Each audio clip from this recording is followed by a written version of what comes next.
Materi awareness of internal audit selanjutnya yaitu mengenai fraud. Teman-teman pernah mendengar kata fraud? Nah, di sini saya akan mencoba menjelaskan mengenai definisi fraud nih. Definisi fraud yaitu adalah bentuk kecurangan yang disengaja atau direncanakan demi keuntungan pribadi atau yang berdampak terhadap perusahaan, terutama yang berdampak merugikan ya. Itu sangatlah sebaiknya dihindari. Tapi di sini tidak hanya dihindari, tapi kita juga akan membahas bagaimana pencegahannya. Ada istilah yaitu triangle of fraud. Triangle of fraud itu ada 3. Yang pertama akan kita bahas yaitu mengenai opportunity atau kesempatan yang akan terjadi ketika hal-hal itu apa saja yang akan bisa dijadikan kesempatan. Yang pertama yaitu internal control yang lemah. Siapa nih yang melakukan kontrol yang lemah? Ya tidak spesifik ke orang, tapi semua fungsi, semua karyawan perlu melakukan kontrol baik ke timnya ataupun ke beberapa departemen yang berhubungan dengan pekerjaan masing-masing. Itu yang pertama. Yang kedua yaitu tidak ada nih, bahkan ini tidak ada ya, atau kurang pengawasan. Bahkan sebenarnya kita adalah sebuah tim, bisa saling mengawasi sehingga semua proses bisnis bisa lancar, tidak ada potensi resiko fraud yang terjadi.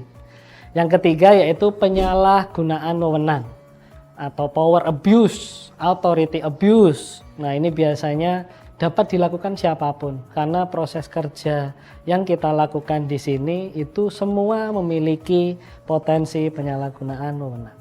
Untuk selanjutnya yang kedua yaitu pressure atau tekanan nih. Biasanya memang kalau fraud ini dapat berpengaruh karena adanya tekanan ya. Tekanan apa nih? Contoh hutang. Nah, seperti tagihan hutang banyak itu bisa men-trigger diri sendiri atau diri orang lain semuanya ya untuk bisa apa ya yang bisa menguntungkan untuk membayar utang. Nah, contoh seperti itu yang pertama. Yang kedua gaya hidup nih. Gaya hidup tinggi tapi pemasukan rendah. Itu ya sebaiknya diseimbangkan saja agar hidup dapat mengurangi tekanan dan tidak ingin ya fraud itu terjadi. Lalu yang ketiga yaitu keserakahan. Jadi sifat manusia yang memiliki sifat keserakahan sebaiknya dihindari ya rekan-rekan, karena ini sangat mudah tertrigger sehingga bisa berpotensi melakukan fraud di area perusahaan. Lalu yang ketiga yaitu mengenai rasionalisasi. Nah, seperti contoh budaya perusahaan sebelumnya mungkin yang sebenarnya ini adalah pelanggaran tapi dianggap tidak dan itu menjadi sebuah kebiasaan. Nah, sebaiknya kita bahkan sebagai atasan ataupun tim itu bisa saling mengingatkan bahwa budaya yang sebelumnya yang kurang baik yang mengarah ke fraud itu bisa dihindari. Lalu yang kedua juga bisa terkait perusahaan sudah untung besar nih. Nah, ini bisa ada resiko dimanfaatkan karena memang perusahaan udah untung besar, masa kita gini-gini aja, ini juga berlebih kita bisa ambil. Nah, itu sifat-sifat seperti itu sebaiknya perlu dikurangi. Ya, sudah diberikan oleh perusahaan seperti itu, yaitu mungkinlah yang memang pantas untuk kita dapatkan. Kita hanya perlu bekerja keras seperti apa yang sudah ditugaskan oleh perusahaan. Untuk selanjutnya yaitu fraud mentality. Fraud mentality ini itu biasanya sudah ada atau sudah pengalaman dan sudah melakukan. Apa aja sih fraud mentality yang dilakukan oleh orang sehingga orang-orang tersebut melakukan tindakan fraud? Yang pertama yaitu positioning. Itu biasanya posisi seseorang atau fungsi dalam organisasi yang dapat memberikan kemampuan untuk membuat atau memanfaatkan kesempatan nih untuk melakukan penipuan. Nah, biasanya ini ada di posisi seseorang tersebut dalam posisi otoritas atau memiliki pengaruh yang besar atas situasi tertentu atau lingkungan bahkan di suatu perusahaan. Lalu yang kedua yaitu intelligence and creativity. Pelaku kecurangan ini juga memiliki pemahaman yang cukup dan mengeksploitasi kelemahan pengendalian internal. Udah tahu nih celah-celahnya yang kurang di perusahaan, tapi dia bisa mengambil keuntungan. Lalu ego. Nah, ego ini individu harus memiliki ego yang kuat dan keyakinan yang besar dia nggak akan terdeteksi. Wah, ini udah superb banget lah, udah pengalaman banget. Dari posisi 1, 2 mungkin dia udah bisa memahami lah. Lalu yang keempat yaitu paksaan.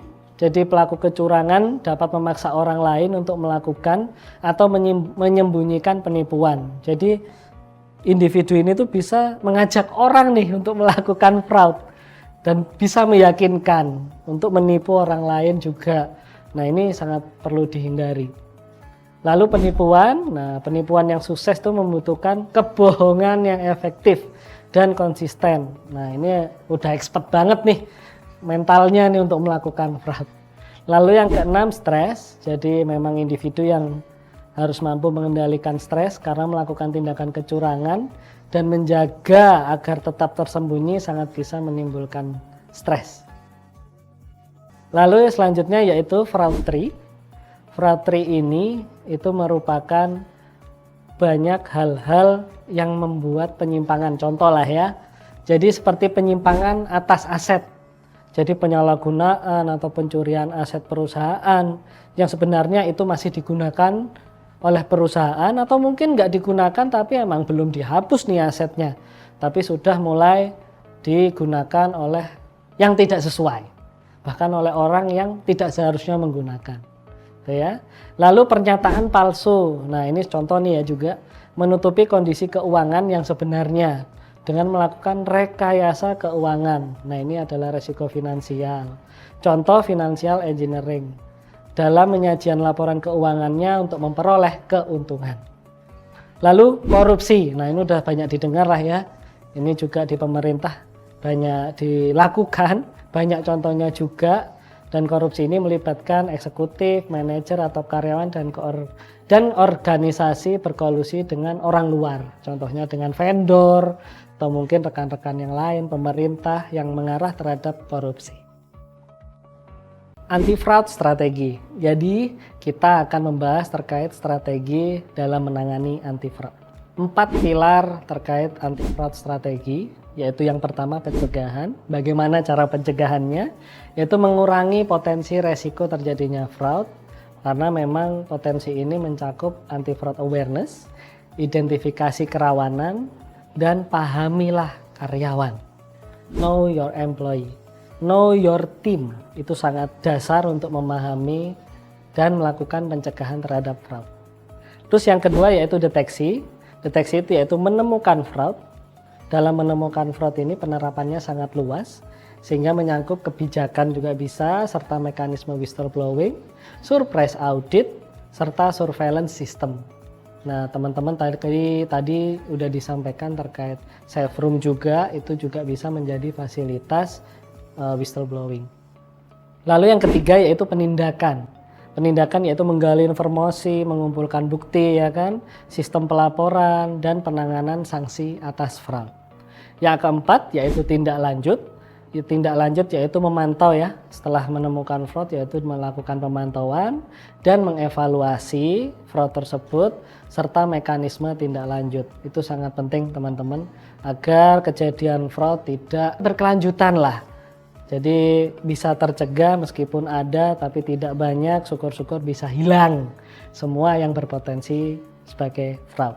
Demikian presentasi yang bisa kami sampaikan terkait awareness of internal audit, dan saya ucapkan terima kasih atas kesediaan rekan-rekan melihat materi ini. Jika ada pertanyaan akan bisa disampaikan di link yang tersedia. Terima kasih Awindo Akademia.